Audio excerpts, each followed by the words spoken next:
pirmā aizsardzības sistēma, kur ķermenis maksimāli cīnās ar visiem iebrucējiem. Ja mēs viņu neatbalstam ar savu uzturu, mēs ļoti graujam savu veselību. Tad viss sākas ar to, ko es lieku mutē, kas nonāks manā zarnu traktā un kas tad attiecīgi no tā tālāk notiks. Slikta zarnu darbība būs slikta imunitāte.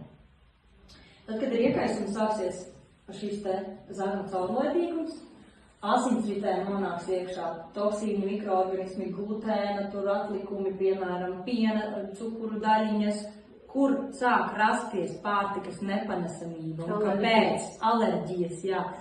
Asinsritē nonākot nesagremotām pārtikas daļiņām, imunitāte sāk reaģēt, izdalās kāds histamīns, parādās alerģiska reakcija, un mēs ko antihistamīnus palietosim. Ko nozīmē antihistamīns? Bloķēt histamīnu. Tas nenozīmē šeit aizliegt